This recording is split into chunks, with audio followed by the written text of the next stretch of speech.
اس وقت دنیا کے حالات جس کشمکش اور ہلچل کا شکار ہے وہ بھی ہمارے سامنے ہے۔ اسی مناسبت سے ایک عنوان آپ تمام حضرات کے ذہن نشیں کرنا چاہتا ہوں، وہ ہے ہماری پریشانیوں کا حل اور اس کا بہترین علاج۔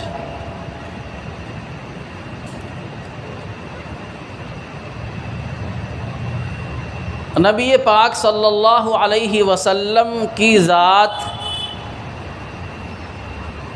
سارے عالم کے لیے رحمت للعالمین کی ذات تھی، اور اللہ رب العزت نے آپ صلی اللہ علیہ وسلم کو ہادی بنا کر بھیجا تھا۔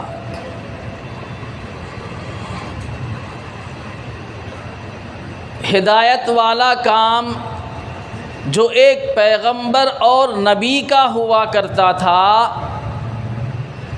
اب اللہ رب العزت نے اس کام کو ہمارے اور آپ کے ذمے چھوڑ دیا۔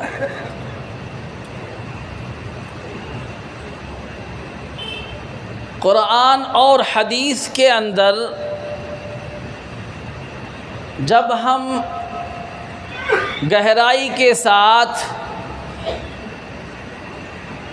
ان مضامین کو تلاش کرتے ہیں تو ہمیں بہت ساری ہدایات اور رہنمائیاں اس سلسلے میں نظر آتی ہیں۔ جو آیت کریمہ خطبے کے اندر آپ کے سامنے پڑھی گئی، 25ویں پارے کے اندر ایک سورہ ہے سورۃ الشورى۔ اس سورت کی 30ویں نمبر کی آیت ہے۔ اللہ رب العزت فرماتے ہیں وَمَا أَصَابَكُم مِّن مُّصِيبَةٍ فَبِمَا كَسَبَتْ أَيْدِيكُمْ وَيَعْفُو عَن كَثِيرٍ۔ اللہ رب العزت ہم ایمان والوں سے مخاطب ہیں۔ اللہ فرماتے ہیں کہ اے ایمان والو، تمہارے اوپر جو حالات بھی آتے ہیں، جو مصائب اور پریشانیاں تم کو گھیرتی ہیں، تو اس کا سبب یہ ہے، اس کی وجہ تمہارے اپنے ہاتھوں کی کمائی ہے۔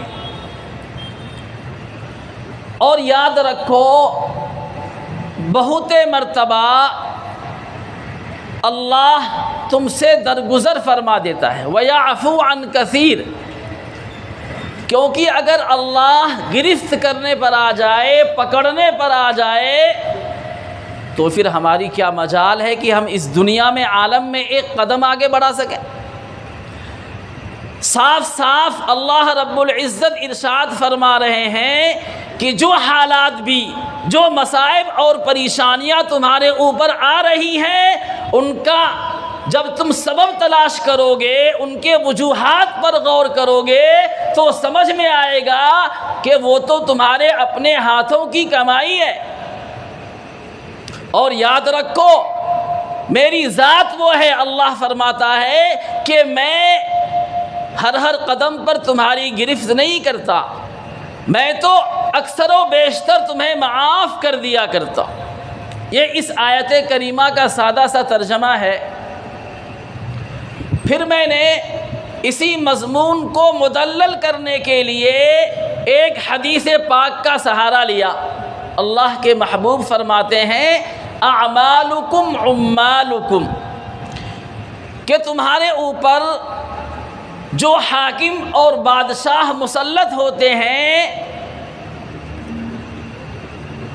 اگر بادشاہ نیک ہے، ہر ایک کا خیر خواہ ہے، اچھائیوں کو عام کرنے والا ہے، تو سمجھ لو کہ تمہارے اعمال درست ہیں، ٹھیک ٹھاک ہیں، تم شریعت کے مطابق زندگی گزار رہے ہو۔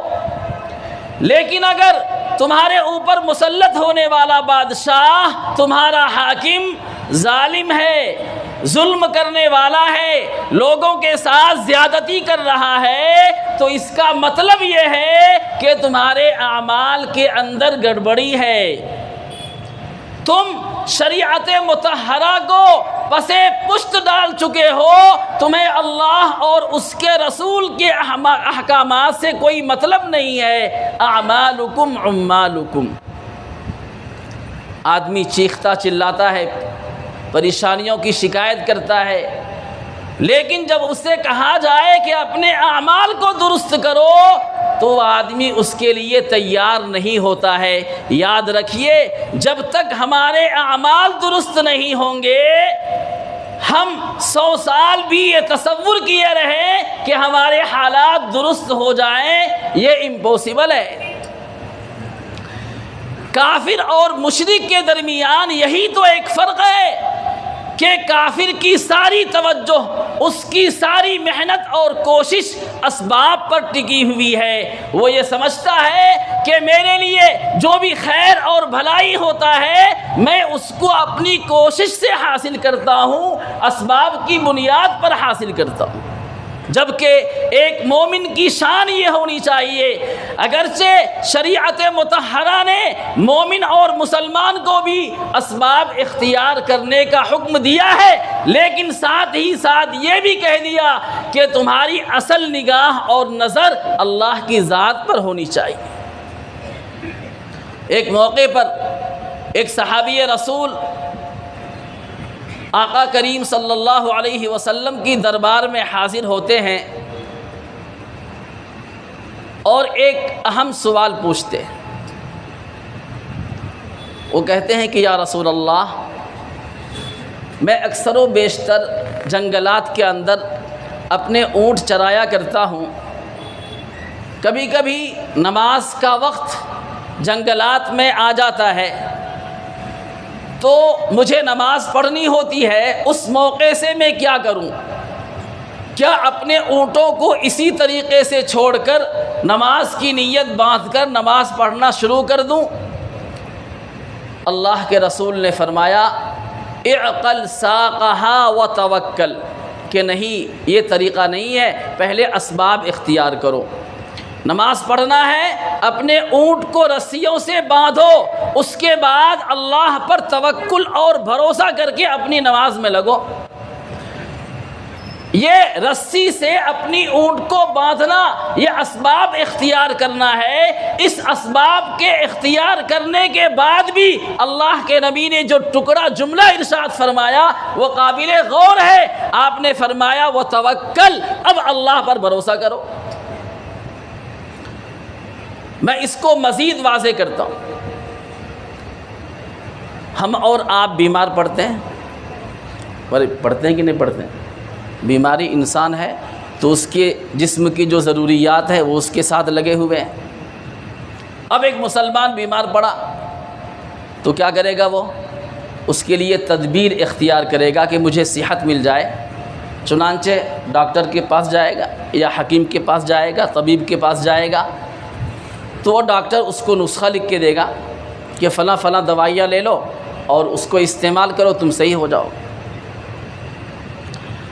اب ایک مسلمان اپنی بیماری سے چھٹکارا پانے کے لیے، اپنے آپ کو صحت کے طرف لانے کے لیے شریعت نے یہ حکم دیا کہ علاج کراؤ اور نسخے لکھواؤ، دوائیاں لو، لیکن اس مسلمان کا یہ اعتقاد ہونا چاہیے کہ اس دوائی کے اندر اگر شفا اور صحت ہے تو وہ اللہ کے حکم سے ہے، ورنہ کیا وجہ ہے؟ بسا اوقات لاکھوں روپے کی دوائیاں کھا لی جاتی ہیں لیکن صحت نہیں ملتی۔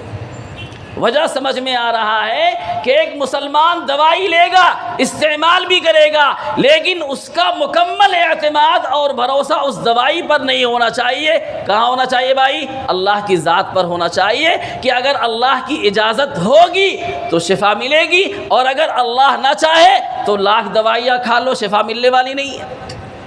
لیکن ایک کافر اور مشرک جب بیمار پڑتا ہے تو اس کا سارا اعتماد، اس کا سارا بھروسہ ظاہری اسباب پر ہوتا ہے، دوائیوں پر ہوتا ہے۔ یہ فرق ہے ایک مومن اور کافر میں۔ آج دنیا کے اندر ہمارے اوپر جو حالات آ رہے ہیں، مجھے ایک بات سمجھ میں آ رہی ہے کہ آج ہمارے اوپر، آج ہمارے اندر، ہمارے دل میں اللہ کی ذات سے جو اعتماد اور یقین اور تعلق ہونا چاہیے، آج اس تعلق اور یقین میں کمی ہے۔ آج جائزہ لیا جائے ہماری عبادتوں کا کیا حال ہے۔ عبادتوں میں اہم العبادات، کالجز کے اسٹوڈنٹ بھی ان کے بہت سے مریدین تھے۔ ایک مرتبہ ان کے کالج کے ایک مرید نے بڑا عجیب و غریب جملہ حضرت کے پاس لکھا، وہی جملہ سنانا چاہتا ہوں۔ انہوں نے اپنے حالات لکھنے کے بعد حضرت سے لکھا کہ حضرت دعا فرما دیں کہ زندگی کچھ کام کی ہو جائے، کیونکہ کمانا، کھانا اور مر جانا یہ تو مکھی اور مچھر کو بھی نصیب ہے۔ دعا فرما دیں کہ زندگی کیا ہو جائے، کچھ کام کی ہو جائے، کیونکہ کمانا، کھانا اور پھر مر جانا یہ تو اللہ کے ادنا ترین مخلوق مکھی اور مچھر کو بھی نصیب ہے۔ وہ بھی پیدا ہوتے ہیں، اپنی معاش کماتے ہیں، کھاتے ہیں اور پھر مر جاتے ہیں۔ اگر انسان کا بھی مطمح نظر یہی رہا تو بتائیے ہم میں اور ان جانوروں میں فرق کیا رہا؟ پتہ چلا کہ اللہ نے ہمیں ایک عظیم مقصد کے لیے پیدا کیا ہے۔ یہی وجہ ہے جب ہم امتوں کے حالات کو پڑھتے ہیں تو یہ امت جو امت مرحومہ ہے، اللہ کی اس پر خصوصی رحمت ہے، یہ آخری امت ہے۔ اللہ نے اس کے دو خصوصیات اپنے قرآن پاک میں بیان فرمائے۔ اللہ نے فرمایا کہ تمہیں اس دنیا میں بھیجا جا رہا ہے، عالم کے لوگوں کے لیے بھیجا جا رہا ہے، تمہارے اندر میں نے دو خصوصیات رکھی ہیں۔ اخرجت للناس تأمرون بالمعروف وتنہون عن ہے، اور فلاں اور ڈھگا یہ بھی خراب چیز ہے۔ عبادت کرنا ہے، اللہ کو منانا ہے، لیکن اس عبادت میں اگر ہمارے دل کے اندر ذرہ برابر بھی بڑائی اور کبر آ جاتی ہے تو پھر اس عبادت کا بھی اللہ کے یہاں کوئی وزن نہیں ہے۔ اسی لیے اولیاء اللہ کے پاس جب جایا جاتا ہے تو سب سے پہلے آدمی کے دل سے جو اخلاق رذیلہ ہیں، بری عادات ہیں، اولیاء اللہ اس کی کوشش کرتے ہیں کہ آدمی ان عادتوں کو چھوڑ دے۔ حضرت مفتی تقی عثمانی صاحب دام ظلہ العالی نے اپنی کتاب کے اندر لکھا ہے اصلاح خطبات کے اندر کہ دیکھیے عبادات کرنا، بندگی کرنا یہ آسان ہے بالمقابل گناہ چھوڑنے کے، بالمقابل گناہ چھوڑنے کے۔ گناہ چھوڑنا انسان کے لیے بسا اوقات مشکل چیز ہو جاتا ہے، لیکن عبادات کرنا جھرمٹ میں آ گئے، عبادات کر لیے آسان ہے۔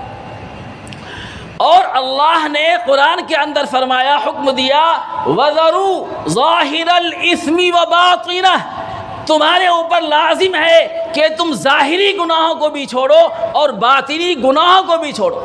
دل کے اندر کبر ہے، حسد ہے، بڑائی ہے، اور دوسروں کے خلاف جو ہے دل ہمیشہ پریشان ہے، اور ہم سجدے پہ سجدے کیے جا رہے ہیں، عبادات پہ عبادات کیے جا رہے ہیں، اور دل کسی اور طرف لگا ہوا ہے، تو ایسی عبادات کا فائدہ نہیں ہے۔ سمجھ رہے ہیں؟ میں جو سر بسجدہ ہوا کبھی تو زمین سے آنے لگی صدا، تیرا دل تو ہے صنم آشنا، تجھے کیا ملے گا نماز میں۔ نماز اور عبادات بھی ہماری لائق فائق اس وقت ہوگی جب کہ ہم اس کی حق کی رعایت کرتے ہوئے اور دل کی صفائی کے ساتھ ان عبادات کو انجام دیں۔ تو بارکیف میں آپ کو یہ سمجھا رہا تھا کہ آج دنیا کے اندر ہم مسلمانوں کا حال بہت برا ہے، ہر طرف مسلمان پریشان ہیں، حالات کے شکار ہیں۔ فلسطین کے اندر اسرائیل مسلمانوں پر ظلم کے اوپر ظلم ڈھائے جا رہا ہے، اور ہم آپس میں تبصرے بھی کرتے ہیں، آج ایسا ہو گیا، کل ایسا ہو گیا، اور فلاں وقت ایسا ہو گیا۔ لیکن آپ ذرا پوچھئے، سروے کر لیجئے، کبھی کسی نے صلاۃ الحاجت پڑھ کے تنہائی کے اندر مسلسل کیا ان کے لیے کبھی دعا کا اہتمام کیا؟ اسباب اختیار کیے بغیر کامیابی نہیں ملے گی، اور اسباب میں جہاں دشمنوں کے سامنے تن جانا ہے، کھڑے ہو جانا ہے، وہیں اس کے ساتھ ساتھ ایک طریقہ اللہ کے نبی نے جو ہمیں سکھایا وہ صلاۃ الحاجہ کا طریقہ ہے، اللہ سے مانگنے کا طریقہ ہے۔ اس لیے جب ہم کسی میدان میں جہاں کہیں پر بھی ہمیں پریشانی کا سامنا ہو، تو سب سے پہلے ایک مسلمان کو مسلمان ہونے کے ناطے اپنے اعمال کے طرف غور کرنا چاہیے۔ ارے بھائی بات سمجھ میں آ رہی ہے؟ اپنے اعمال کے طرف غور کرنا چاہیے۔ جب اعمال کے اندر درستگی ہوگی تو انشاءاللہ اللہ کی ذات سے یقین ہے کہ حالات بھی خود بخود درست ہوتے چلے جائیں گے۔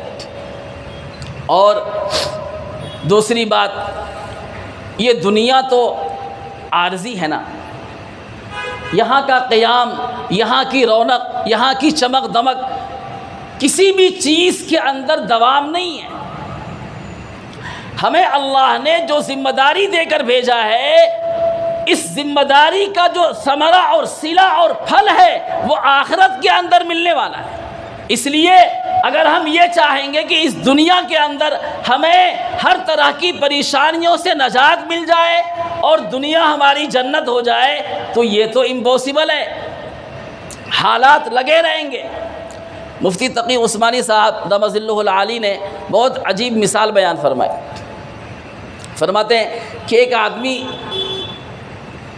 عمر دراز ہے، اور اس نے دنیا کمانے کے بعد ریٹائرمنٹ لے لیا ہے، اس کے پاس بینک بیلنس بھی ہے، ذاتی مکان بھی ہے، سب چیز ہے، خرچ کا کوئی ٹینشن نہیں ہے، اور شب و روز اللہ نے نماز وغیرہ پڑھنے کی توفیق بھی دے رکھی ہے، اور اذان کے انتظار میں رہتا ہے، جب اذان ہوتی ہے مسجد میں آتا ہے، اہتمام کے ساتھ نماز پڑھتا ہے، اور نماز میں دل بھی لگتا ہے، اور پھر سارے اوراد و وظائف کو پورا کرنے کے بعد گھر جاتا ہے، پھر دوسرے اذان کے انتظار میں رہتا ہے، تو یقیناً اس شخص کی عبادت کے اندر وزن ہے۔ لیکن ایک دوسرا مسلمان، ایک دوسرا آدمی جس کے ساتھ دنیا کے بہت سارے علائق اور ضروریات لگے ہوئے ہیں، مثلا ایک ٹھیلا لگا کر بزنس کرتا ہے، کاروبار کرتا ہے، اور بیوی بچے کے اخراجات کی ذمہ داری ہے، لیکن جب اذان ہوتی ہے، نماز کا وقت آتا ہے، تو فوراً گاہکوں کو نمٹا کر اس ٹھیلے کے اوپر ایک کپڑا ڈالتا ہے اور بھاگ کر اللہ کے گھر میں آتا ہے، اور جلد بازی میں وضو کرتا ہے، اور پھر اگرچہ بے اطمینانی کے ساتھ نماز وغیرہ پڑھ کے یہاں سے چلا جاتا ہے۔ فرماتے ہیں کہ اس شخص کی عبادت میں وزن زیادہ ہے، اس کے ان حالات نے، ان پریشانیوں نے اس کو اللہ کے گھر سے نہیں روکا۔ یہ اس کی عبادت کے اندر وزن بڑھانے والی چیز، کیونکہ یہاں غفلت کے اسباب موجود تھے، اسباب غفلت کے موجود ہوتے ہوئے آدمی غافل نہ ہو، یہ انسانیت کا کمال ہے۔ ایک واقعہ سناتا ہوں۔ ہماری درس نظامی کے اندر جب کوئی عالم بنتا ہے تو اس کو بہت ساری کتابیں پڑھنی پڑتی ہے، 7-8 سالہ کورس ہے۔ اس میں ایک کتاب پڑھائی جاتی ہے، شرح جامی، نحو کی کتاب ہے، فن نحو کے اندر۔ اس کے لکھنے والے ہیں ملا جامی علیہ الرحمہ، بہت بڑے اپنے وقت کے عالم تھے، زمانے کے عالم تھے، بہت بڑے شاعر بھی تھے۔ ان کو کسی زمانے میں دل میں یہ خیال آیا کہ مجھے اپنا تعلق کسی اللہ کے ولی سے قائم کرنا چاہیے۔ اصل میں اللہ کے نبی کو اللہ نے اس دنیا میں بھیجا، آپ کو اس دنیا میں بھیجے جانے کے 4 عظیم مقاصد تھے۔ آقا کریم صلی اللہ علیہ وسلم اس دنیا میں 4 عظیم مقصدوں کو لے کر اس دنیا میں تشریف لائے تھے۔ ان میں 4 مقاصد کو اجمالاً میں آپ کے سامنے بیان کر دیتا ہوں۔ سب سے پہلا مقصد تھا، اللہ نے سورۃ الجمعہ کے اندر اس کو ذکر کیا، هو الذی بعث فی الامیین رسولا منہم یتلو علیہم آیاتہ ویزکیہم ویعلمہم الکتاب والحکمہ، کہ اے ان پڑھوں کی جماعت، اے لوگو، عرب چونکہ ان پڑھ تھے، امیین تھے، اللہ نے ان سے کہا کہ تمہارے درمیان تمہیں میں کہا میں ایک رسول بھیج رہا ہوں۔ ان کے بھیجے جانے کا 4 مقاصد ہے، ان میں سے ایک مقصد یہ ہے کہ وہ تمہارے سامنے میری کتاب کی تلاوت کرتے ہیں۔ دوسرا مقصد یہ ہے کہ وہ تمہیں کتاب کی تعلیم دیتے ہیں، اور تیسرا مقصد یہ ہے کہ وہ تمہیں حکمت سکھاتے ہیں، اور چوتھا عظیم مقصد یہ ہے کہ وہ تمہارا تزکیہ کرتے ہیں۔ تو تزکیے پر یہ بات آ رہی ہے، تزکیہ نام کس چیز کا؟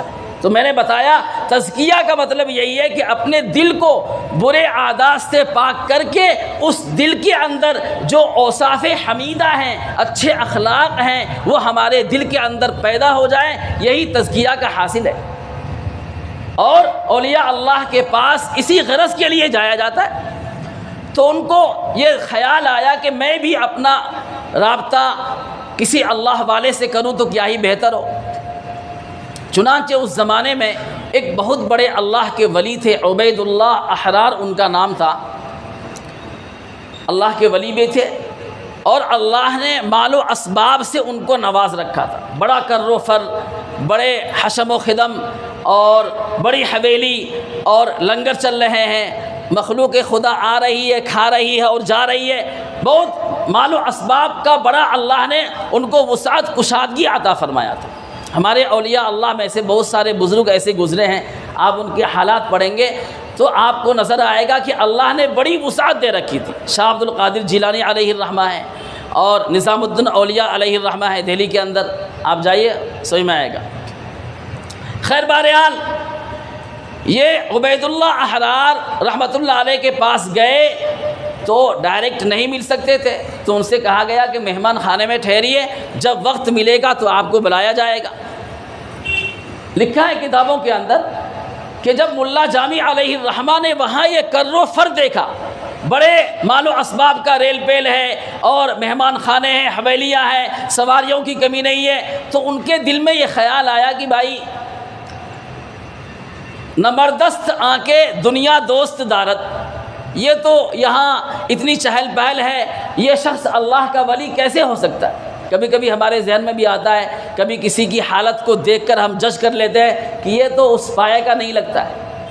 ان کے دل میں بھی یہ خیال آیا، اور انہوں نے فارسی کے اندر شعر کا ایک مصرع، ایک جملہ جو ہے وہاں کہیں دیوار پر لکھ دیا، چسپاں کر دیا، نمردست آنکھیں دنیا دوست دارت، کہ وہ مرد نہیں ہے، یعنی مرد کامل، وہ اللہ کا ولی نہیں ہے جو دنیا کو دوست رکھے۔ خیر یہ لکھ کے وہ آئی گئی، بات چلی گئی، رات کے اندر آرام فرما ہوئے تو اللہ کے طرف سے عجیب و غریب ان کو خواب نظر آیا۔ کن کو؟ یہ ملا جامی علیہ الرحمہ کو۔ خواب میں کیا دیکھتے ہیں کہ میدان حشر قائم ہے، حساب و کتاب ہو رہا ہے، اور اللہ کے یہاں میری پیشی ہوئی، اور کسی معاملے میں اٹک گیا، اور کچھ نیکیوں کی کمی ہے، اللہ کے طرف سے کہا جا رہا ہے کہ جاؤ یہ نیکی لے کر آؤ تو تمہاری نجات ہو جائے۔ تو خواب ہی میں پریشان ہیں، کبھی ادھر بھاگ رہے ہیں، کبھی ادھر بھاگ رہے ہیں، تو سامنے سے کیا دیکھتے ہیں کہ ایک بزرگ شخصیت بہت چمکدار چہرے والی سامنے آ رہی ہے۔ تو ان سے انہوں نے خود ان کو بلایا، کیا معاملہ ہے، بہت پریشان دکھ رہے ہو؟ کہا کہ ایسا ایسا معاملہ ہے، جو ہے گاڑی ذرا پھنس چکی ہے۔ تو انہوں نے کہا کہ ٹھیک ہے، میرے پاس نیکیوں کی بہتات ہے، یہ نیکی لے کر جاؤ۔ چنانچہ جلدی سے وہ لے کر گئے، اور اللہ کے یہاں معاملہ بخشش کا ہو گیا، اور جنت کے اندر بھی داخلہ ہو گیا۔ اور جنت کے اندر جہاں بہت ساری نعمتیں ہیں وہاں حور بھی ہے، اور اتفاق سے جو حوروں کے خیال میں جو ہے اتنا مگن ہوئے کہ رات کے اندر جو ہے بدخوابی ہو گئی۔ صبح نیند کھلی، نہا دھو کے پاک صاف ہو کر آئے تو جو اللہ کے ولی تھے عبید اللہ احرار، ان کا خادم آیا، اور جہاں بہت سارے مہمان جمع تھے، کہا کہ عبد الرحمن نامی جو شخص ہے ان کو جو ہے حضرت والا بلا رہے ہیں۔ تو یہ نام جب انہوں نے پکارا تو بہت سے لوگ کھڑے ہو گئے. عبد الرحمن نام کے اتفاق سے بہت سے لوگ تھے. اب خادم پریشان واپس گیا حضرت کے پاس, کہا کہ حضرت عبد الرحمن نام کے تو بہت سے لوگ ہیں. تو انہوں نے کہا کہ اچھا جاؤ جا کر کہو کہ عبد الرحمن جامی, یعنی جام ایک جگہ کا نام ہے ملک شام کے علاقے میں, وہاں کے رہنے والے جو ہیں وہ آ جائیں. چنانچہ جب یہ نام پکارا گیا تو اتفاق سے اس گاؤں کے بھی اسلام کے کئی لوگ تھے. پھر وہ پریشان واپس گئے اور اللہ کے ولی سے کہا کہ اسلام کے بھی کئی لوگ ہیں. تو انہوں نے کہا کہ جاؤ جا کر کہو کہ عبد الرحمن جامی احتلامی کو طلب کر رہے ہیں حضرت. تو وہ تو ایک ہی شخص ہوگا. خیر وہ گئے اور جب عبد الرحمن جامی نے ان کا چہرہ دیکھا تو پہچان گئے کہ خواب میں آنے والے بزرگ تو وہی ہیں. اور حضرت کے پاس ان کے اس جملے کی اطلاع پہنچ چکی تھی کہ انہوں نے ایک دیوار میں لکھا ہے نہ مردست آنکھیں دنیا دوست دارد, وہ شخص مرد نہیں ہو سکتا جو دنیا کو دوست رکھتا ہے. تو انہوں نے سامنا ہوتے ہی فوراً ایک جملہ ارشاد فرمایا, کہا کہ اگر دارد برائے دوست دارد, کہ اگر کوئی دنیا رکھتا بھی ہے تو کس کے واسطے رکھتا ہے؟ اپنے دوست یعنی اللہ کے واسطے رکھتا ہے. یہ میری جو دنیا ہے میری اپنی خواہشات کی تکمیل کے لیے نہیں ہے, بلکہ اللہ کے مخلوق کی ضروریات کو پوری کرنے کے لیے. تو یہ اسباب غفلت ہوتے ہوئے بھی اگر میرا قلب اور دل اللہ کی یاد سے غافل نہیں ہے تو میں کہاں غلط ہوں. خیر بہرحال انہوں نے پھر ان کے ہاتھ پر بیعت کیا اور یہ سمجھ گئے کہ واقعی اللہ کے یہاں ان کا جب تک کوئی مقام اور مرتبہ نہیں ہے تو یہ سارے انکشافات کیسے ہو گئے. تو میں یہ عرض کر رہا تھا کہ ہماری عبادات کے اندر اور ہماری ریاضتوں کے اندر جان کب پیدا ہوگی بھائی؟ جب ہم اپنا تزکیہ کریں گے. اور پریشانیوں کا علاج جو ہے اللہ کی عبادات میں ہے اور اللہ کے طرف لوٹنے میں ہے. اس لیے میں نے ایک حدیث آپ کے سامنے خطبے کے اندر پڑھی تھی. ایک اور دوسری حدیث سناتا ہوں. مسلم شریف کی حدیث ہے.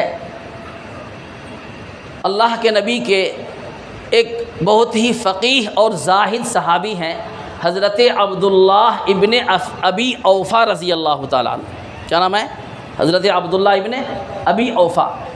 چند صحابہ فقہائے صحابہ کہے جاتے ہیں, ان میں سے جہاں چاروں خلفاء ہیں انہی میں حضرت عبداللہ ابن ابی اوفا کا بھی نام ہے. آپ بڑے فقیہ قسم کے بہت ہی جید عالم اور مسئلے مسائل کے جاننے والے صحابی تھے.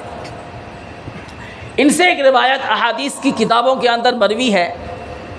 وہ فرماتے ہیں کہ اللہ کے نبی نے ارشاد فرمایا کہ جب تم میں سے کسی آدمی کو اللہ سے کوئی ضرورت درکار ہو یا کسی انسان سے کوئی حاجت پیش ہو تو اس کو چاہیے کہ سب سے پہلے بہترین طریقے سے وضو کرے اور 2 رکعت نماز پڑھے اور اللہ کی خوب تعریف کرے اور پھر نبی پاک صلی اللہ علیہ وسلم پر درود و سلام کا نذرانہ پیش کرے اور اس کے بعد اللہ کے سامنے اپنی حاجت کو رکھے.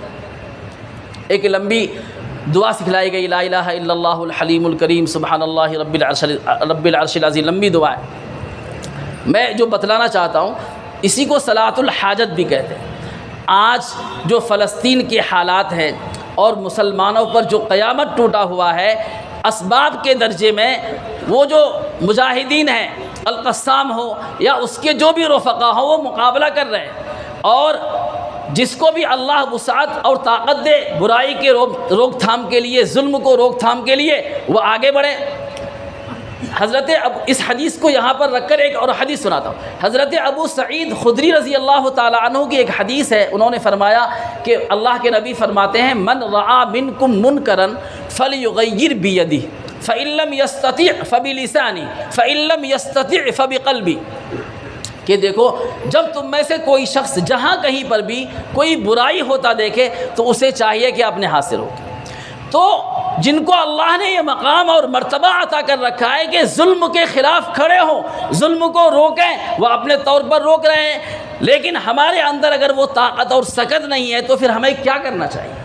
تو ہمارے لیے یہ حدیث رہنمائی کرتی ہے کہ ہمیں کم از کم روزانہ جب تک حالات درست نہ ہوں 2 رکعت صلاۃ الحاجت تو پڑھ سکتے ہیں نا بھائی. مشکل ہے دن اور رات کے کسی بھی وقت میں 2 رکعت نماز پڑھیے صلاۃ الحاجت کی نیت سے اور اللہ کو منائیے، اللہ کے سامنے روئیے، گڑ گڑائیے اور حالات کے سدھرنے کے لیے اللہ سے بھیک مانگیے۔ یقیناً جہاں ظاہری اسباب ہمارے لیے کارآمد ہوں گے، وہیں یہ معنوی اسباب دعا اور اوراد بھی انشاءاللہ ہمارے لیے کارگر ثابت ہوں۔ بارکیف میں آپ کو ایک مضمون اور سمجھا رہا تھا کہ ہمیں عبادت کرنی ہے، لیکن اس عبادت پر ہمیں گھمنڈ نہیں کرنا ہے۔ ایک بہت مشہور واقعہ اور مقولہ بھی عربی کا کہ صلی الحائق رکعتین وانتظر الوحی،